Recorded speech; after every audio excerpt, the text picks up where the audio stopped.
నా మిత్రులందరికీ, శ్రేయోభిలాషులకి అందరికీ కూడా మీ గంటి ఉష నమస్కారాలు. అలాగే చిన్నారులందరికీ నా శుభాభినందనలు. ఇంతవరకు నేను చేస్తున్న వీడియోస్ని చూసి ఆదరిస్తూ మీ అమూల్యమైనటువంటి అభిప్రాయాలు కింద కామెంట్ సెక్షన్లో తెలియజేస్తూ నన్ను ప్రోత్సహిస్తున్నందుకు మీ అందరికీ కూడా కృతజ్ఞతలు. అయితే ఈరోజు మీ గంటి ఉష మీకోసం ఏం తెచ్చిందో తెలుసా? ఒక మంచి కథ.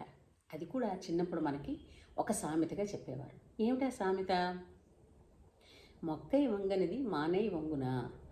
అంటే ఏదైనా ఒక చెడు అలవాటు ఉందనుకోండి, అది చిన్నతనంలోనే దానిని తల్లిదండ్రులు తెలుసుకుని మాన్పించగలగాలి. లేదనుకోండి, ఆ చిన్నతనంలో ఉన్న ఆ ఏ దురలవాటైనా పెద్ద వయసు వచ్చాక ఒక బలహీనతగా మారింది అని అంటే అది తుడిచివేయడం అన్నది చాలా కష్టం అయిపోతుంది. దీనికి ఉదాహరణగా ఒక కథ.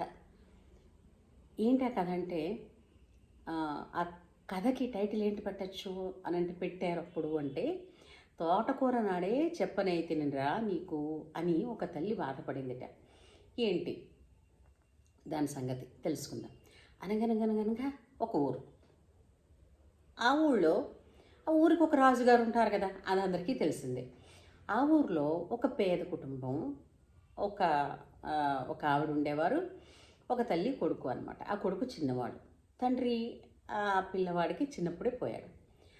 అయితే వాళ్ళకి పెద్దగా ఆస్తులు పాస్తులు ఏమీ లేవు కాబట్టి ఆ తల్లి ఆ చిన్న పిల్లాడిని పెంచుతోంది. ఏదో చిన్న పొలం పనులవి చేసుకుంటాం.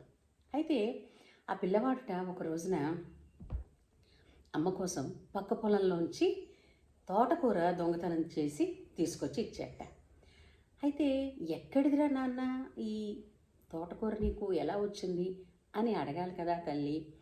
అడగకుండా చక్కగా మా పిల్లవాడు బాగా తీసుకొచ్చాడు, ఎక్కడ డబ్బులు ఇవ్వక్కర్లేకుండా. అప్పుడు డబ్బు అన్నది చేతిలో ఉండేది కాదు కదండి, వస్తు మార్పిడే ఉండేది.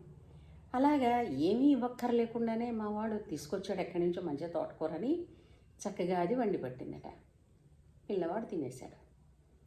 తినేసిన తర్వాత అమ్మ అడగలేదే నన్ను ఎక్కడి నుంచి తీసుకొచ్చావని, కాబట్టి ఇలా చెయ్యొచ్చు అనుకున్నాడు. అలా అప్పుడప్పుడు కాయగూరలు, పళ్ళు, ఇలా ఆకుకూరలు ఇలా తీసుకొచ్చేవాడు. తల్లి ఊరుకుంది. కొంచెం వయసు ముదిరింది. కొద్దిగా కొన్ని విలువైన వస్తువులు, గిన్నెలు, అలాంటి ఇంకొంచెం విలువైన వస్తువులు అవి తీసుకొస్తూ ఉండేవాడు. అప్పుడు కూడా తల్లి ఏమీ అనలేదు. మా పిల్లవాడు చాలా తెలివైనవాడు, చక్కగా శ్రమ పడక్కర్లేకుండా వస్తువులన్నీ తెస్తున్నాడు అనుకుంది. తప్పు కదా? అయితే ఒక రోజున ఆ పిల్లవాడు పెద్దవాడైన తర్వాత రాజుగారి ఖజానాలో దొంగతనం చేశాడు. మరి రాజుగారు ఊరుకుంటారా?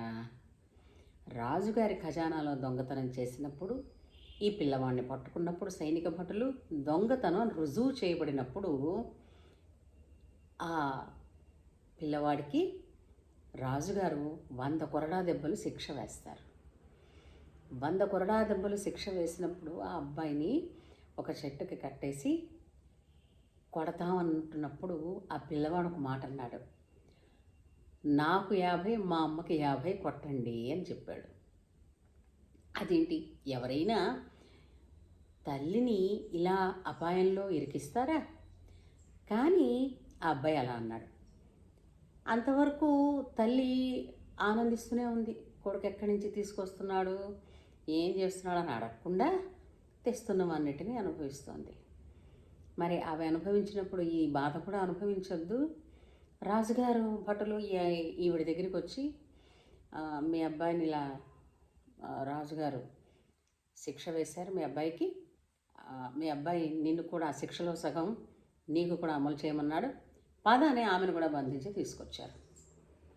తీసుకొచ్చినప్పుడు ఆ పిల్లవాడి దగ్గరికి తల్లి వెళ్ళి, ఏమిరా నన్నెందుకురా ఇలాగ తీసుకొచ్చావు, ఎందుకు ఇలా చేసావు నువ్వు అని అడిగింది ఆవిడ.